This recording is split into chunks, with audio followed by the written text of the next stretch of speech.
Oi, pessoal, bem-vindo ao canal. Meu nome é Felipe Mesquita, eu lidero um time de engenheiros e pesquisadores aqui no Vale do Silício, na Califórnia. E hoje eu tenho um convidado muito especial, o Flávio Lima, que conseguiu ter uma carreira internacional sem mesmo ter terminado a faculdade de computação.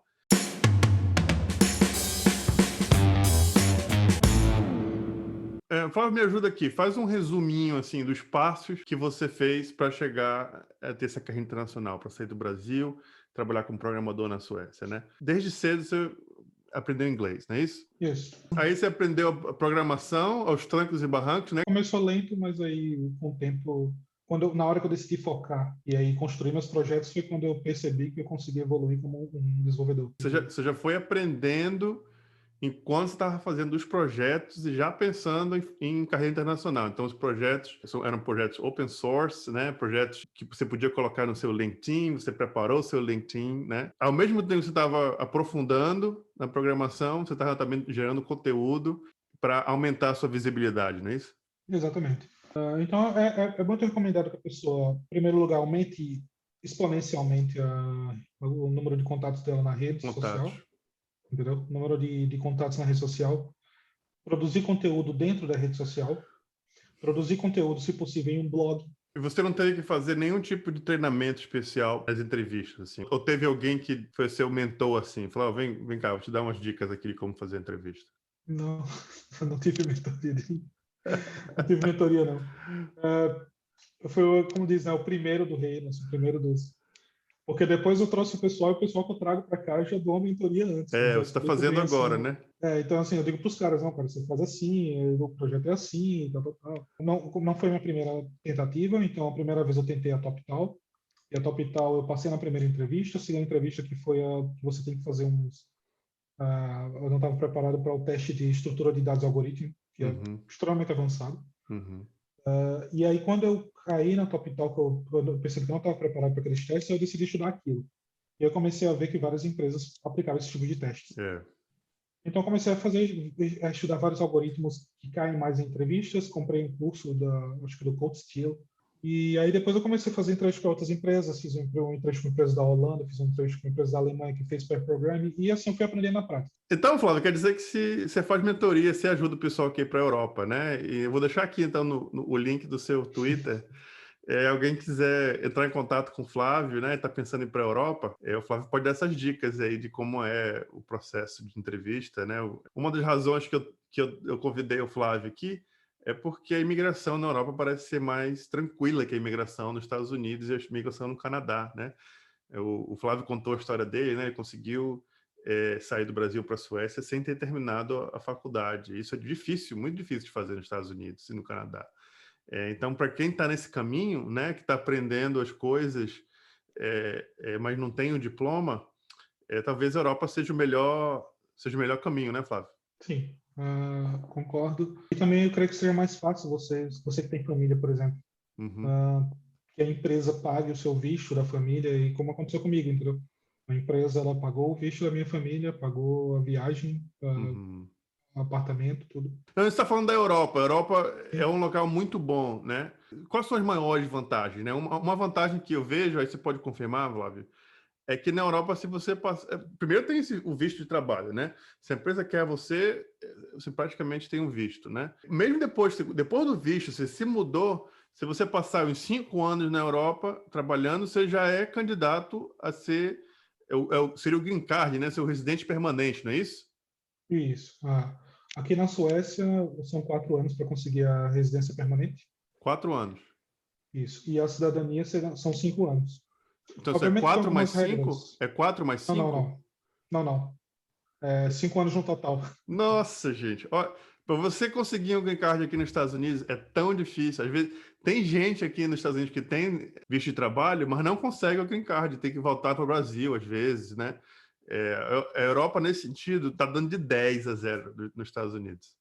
E você quer uma coisa mais fácil, é a Espanha, né? Porque a Espanha são 2 anos para latino-americanos 2 anos, puxa para vida. cidadania, então.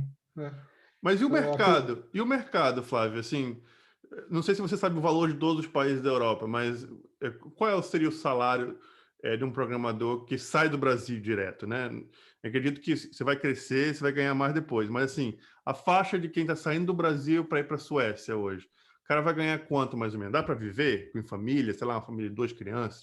Sim, com certeza. Eu posso falar que na Suécia o salário do desenvolvedor front-end é justamente a stack que eu trabalho, React, TypeScript, enfim, Node.js, ela gira em torno de 4.500 euros a 5.000 euros, dependendo da empresa que você vai trabalhar e dependendo do tempo de experiência que você tem. Do back-end já seria um pouco mais alto, 6.000 euros a média do desenvolvedor back-end. Me dá uma ideia de custo, né? Quanto seria um aluguel para uma família sei lá, de uma criança ou 2 crianças? Seriam uns 2.000 euros, 1.000 euros, 2.000 euros, mais ou menos? Dependendo da localização. Bom, eu moro na capital, em Estocolmo. Não moro exatamente no centro, mas assim, na linha do metrô. Então, tipo, levo, sei lá, 25 minutos para 30 minutos no máximo para ir para o centro de Estocolmo. E aqui gira em torno de 1.400 a 1.300 euros um quarto, uma casa com 3 quartos. Nossa, grande, né? Sala, cozinha. Desculpa, um apartamento. Entendi. Casa é um pouco mais caro, realmente. Tá. Mas apartamento nessa faixa de preço. E se for uma pessoa, um casal, você consegue por 900 euros, 1.000 euros. E assim, é a coisa mais cara que tem aqui realmente na Suécia. Eu acho que na Europa em geral, nas capitais, é a moradia. Depois disso, as outras coisas não são tão caras. Tipo, roupa não é tão caro, comida não é tão caro. Você tem plano de saúde bom aí, né? É de graça ou tem que pagar alguma coisa? Cara, é tudo de graça aqui. As escolas para as crianças são boas, de graças. Universidade tem que pagar alguma coisa? Depende do curso. Eu quero conversar um pouco sobre a tua experiência de encontrar a empresa que te trouxe, né? Do Brasil para a Suécia. Né? Como é que foi que você encontrou essa empresa? Então, foi no caso eles que me encontraram. Por onde? Então, cara, é o seguinte, pelo LinkedIn. Pelo LinkedIn. Isso. O teu LinkedIn estava em inglês já? Tá. Estava em inglês e assim, o que é que acontece? Do momento que eu tomei a decisão, não, eu quero trabalhar para empresa de fora. A princípio eu não pensava em mudar do país, porque para mim era algo meio que utópico. Eu mal tinha saído de Marcel, só tinha ido basicamente para o Rio Grande do Sul uma vez a trabalho. Foi a única viagem que eu tinha feito de avião na vida. Mas eu nunca tinha feito uma viagem internacional. Eu nunca tinha ido nem para a Argentina, nem para lugar nenhum ali. Então eu aplicava mais para trabalho remoto. Então eu vi que estava começando a ficar muito comum, trabalho em empresas de fora, e aí eu soube da TopTal, e aí tentei a TopTal.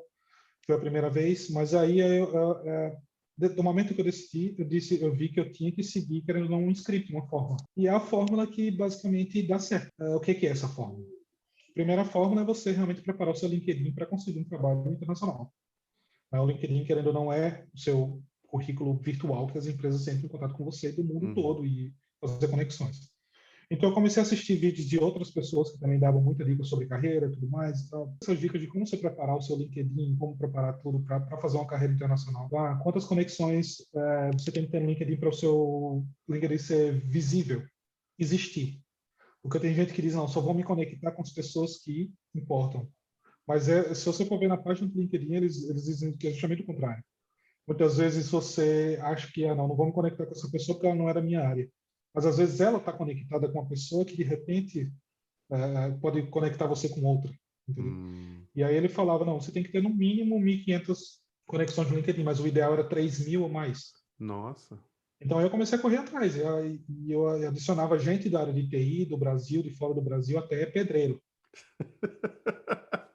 Sério, não, sem brincadeira. Teve gente no meu LinkedIn que chegava lá e tinha lá no LinkedIn pedreiro. E dona de casa, gente que estava estudando tecnologia, gente que estava estudando outra coisa. Eu comecei a adicionar basicamente todo mundo, sério. E aí foi aí que eu fui começando a crescer minha rede e as empresas começaram a chegar até mim. Porque a minha primeira ideia era, não, eu vou preparar meu LinkedIn e vou aplicar para as vagas. Basicamente, nenhuma empresa que eu apliquei retornava para mim. Às vezes nem para dizer não. Todas as entrevistas que eu consegui, porque a que eu consegui aqui já foi, acho que a 6ª, 7ª entrevista que eu fiz, o que eu acho que foi muito bom, porque eu conheço pessoas que fizeram 100 para conseguir 50, né? Tem gente que tenta bastante. No meu caso foi a 7ª. Nenhuma delas, todas elas foram empresas que entraram em contato comigo, que viram meu perfil. Então, além das conexões no LinkedIn, além de deixar ele todo bonitinho, ter um blog, produzir conteúdo, produzir projetos. Então, aí eu comecei a publicar minhas coisas, aí eu publiquei uns 3 apps na Play Store. Uhum. O que foi muito interessante, porque além da parte de você crescer como desenvolvedor, trazendo seus próprios projetos, publicar um projeto. E um dos meus projetos que eu publiquei na Play Store foi muito legal, porque assim, quando eu comecei a procurar trabalho remoto, eu não encontrei um app para Android que tivesse lá, que fosse focado em trabalho remoto, em você procurar vagas de trabalho remoto.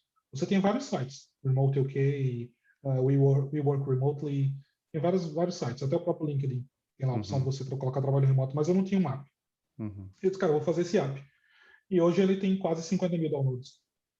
Que legal. Então comecei a fazer esses projetos e aí quando você começa a publicar esses projetos, que eles tomam vida, mesmo que às vezes o recrutador nem vá olhar os detalhes, porque realmente não é todo recrutador que chega na sua página do GitHub ou olha qualquer coisa, mas ele vê que você tem pelo menos uma experiência desde iniciar e fazer o design do projeto, de você pensar na arquitetura, o que você vai usar, as ferramentas que você vai usar, Uhum. até você publicar ela, entendeu? Então, assim, isso é uma coisa muito boa para quem está tanto para quem está começando, para quem já está na área. Porque eu conheço pessoas que trabalham bem mais tempo do que eu, 10, 15 anos como desenvolvedor, e não tem um único projeto só, assim, publicado em lugar nenhum. Uhum. Basicamente, a experiência dele é só em empresa. E aí é um pouco mais difícil você provar conhecimento, às vezes. Então, basicamente, isso é um script, entendeu? Eu não vou dizer que você deve produzir conteúdo somente para arrumar um emprego. Mas é uma Porque boa razão, né? produzir conteúdo é legal, mas é uma boa razão, entendeu? É uma coisa que chama atenção para você. Mesmo que o seu site, às vezes você pensa que às vezes é desmotivador você escrever um texto e aí você vê que teve 10, 15 visualizações, entendeu?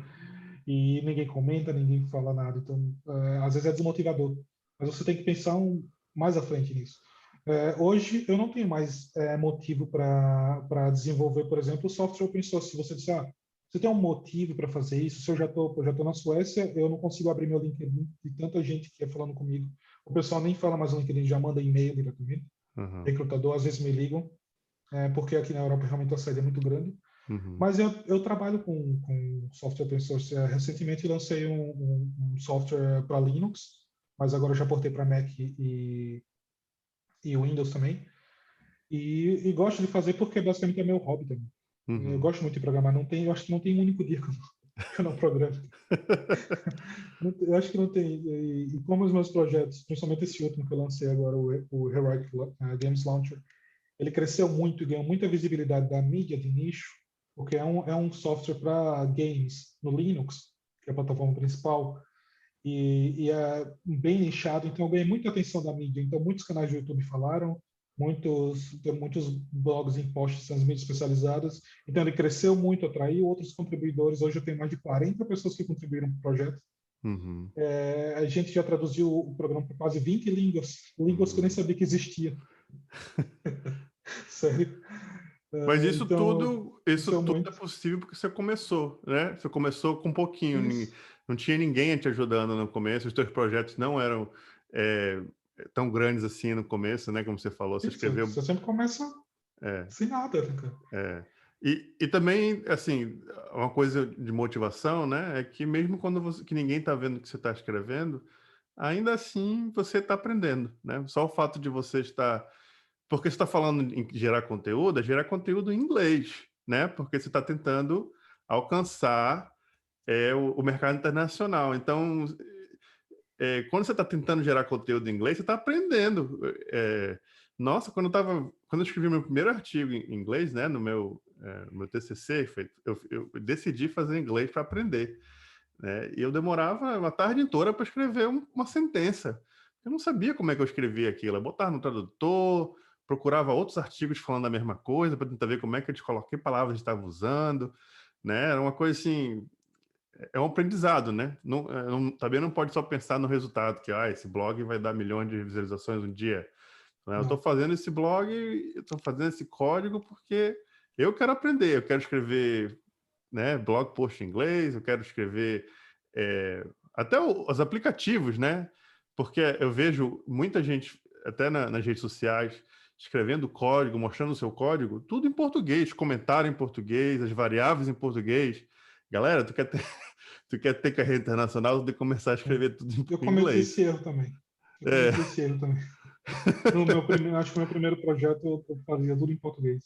Conta pra gente o começo da sua carreira, né? Como é que você começou a se interessar pela computação? O prazer todo meu, como você disse, assim, eu realmente consegui mudar para a Europa, sem finalizar, mas eu vou contar a história toda para vocês verem que também não foi tão simples assim, e a importância que teve a faculdade, mesmo terminada pela metade, dizer assim, foi super importante para minha carreira.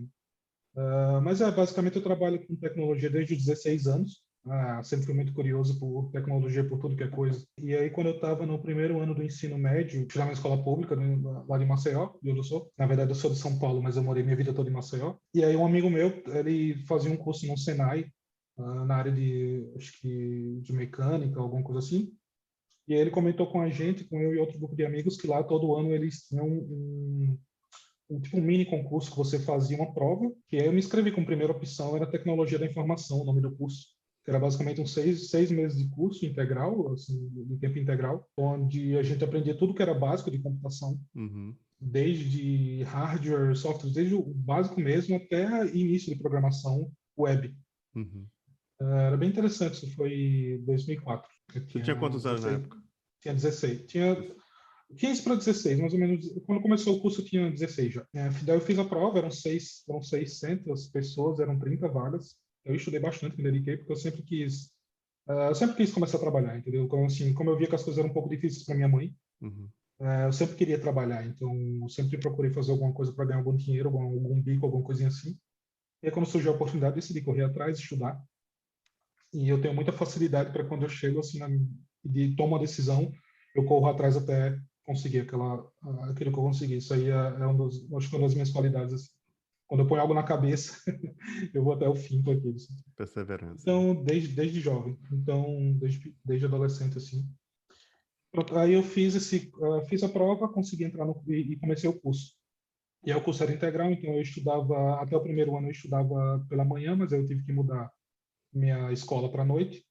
E aí eu basicamente ficava todos os dias, na verdade era tipo de 7h30 da manhã até meio-dia no Senai, estudando o curso, e à tarde a gente tinha um estágio, que era complementar ao curso.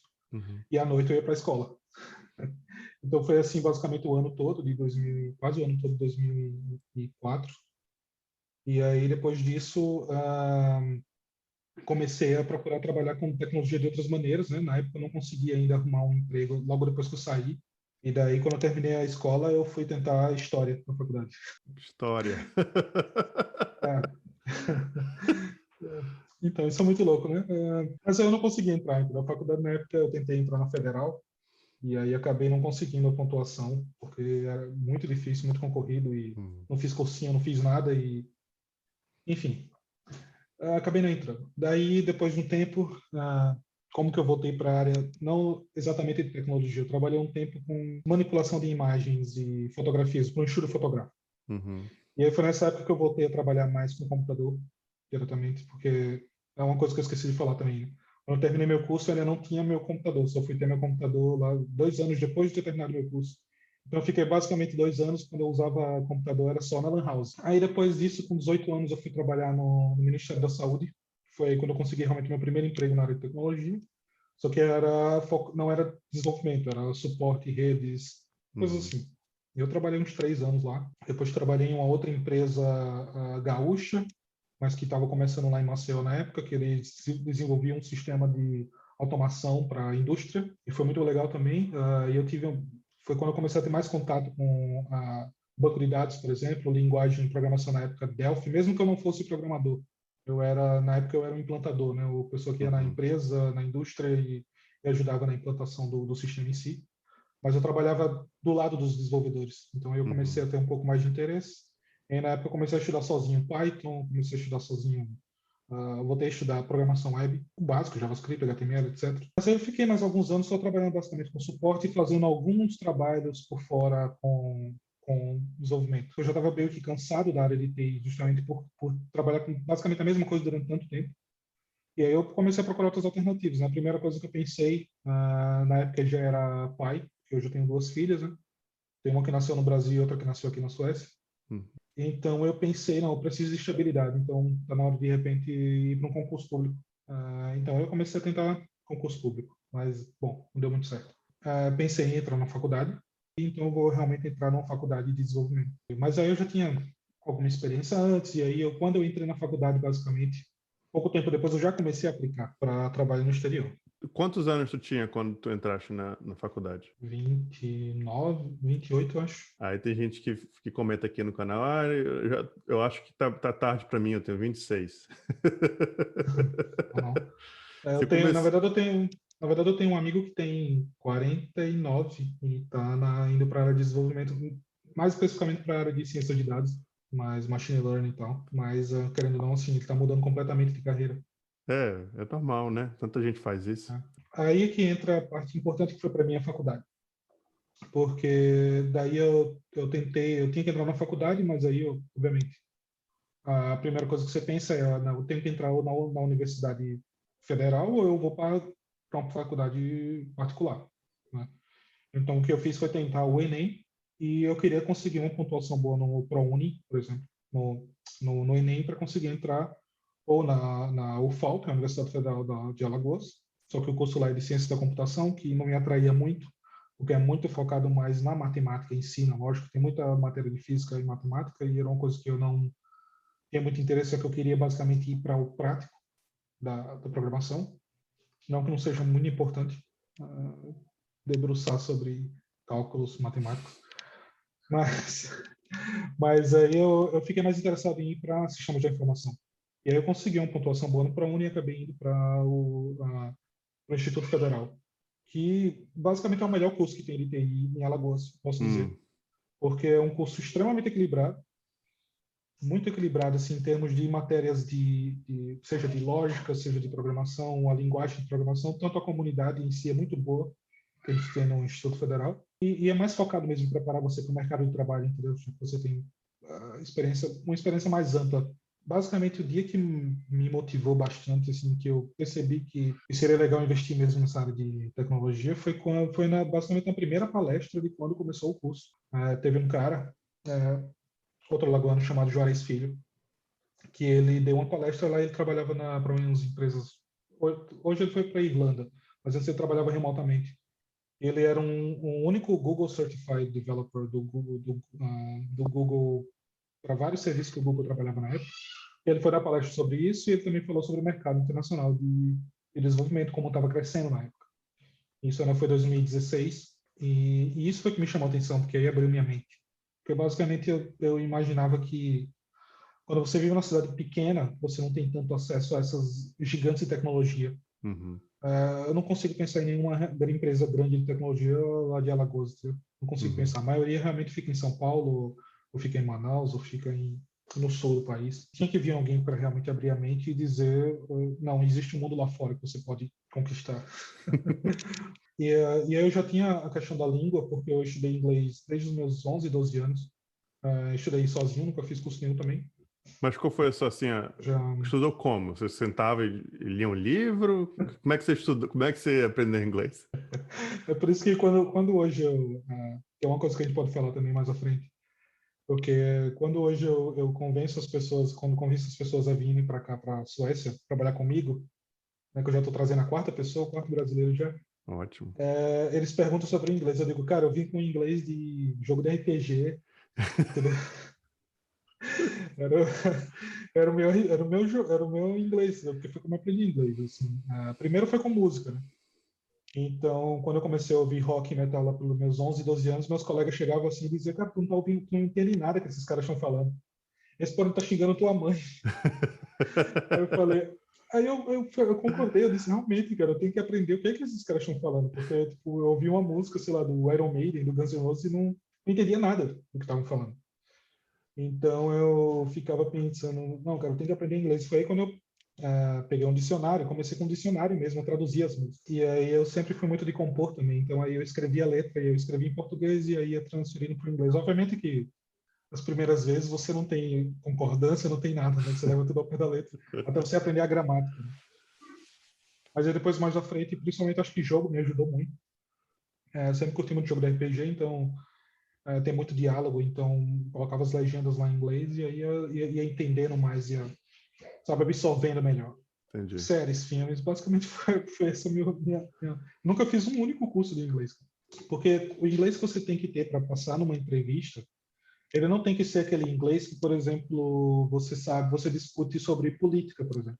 Ou contar uma piada, né? Quando você vai discutir, exatamente, ou contar uma piada, discutir sobre, eu li um livro, achei isso, aquilo outro do livro, porque você precisa entender nuances nesse caso. Você precisa entender nuances, você não só sabe uma coisa, você não só sabe dizer muito bom ou ruim, entendeu? Você sabe explicar bem por que aquela coisa é boa. Mas para você conseguir um emprego, você não necessariamente precisa de inglês tão avançado, entendeu? Uhum. Então, eu diria que meu inglês era intermediário. Na época, eu cheguei até a fazer o TOEFL, como eu era estudante de escola, de faculdade pública, então eu consegui fazer o TOEFL de graça, né?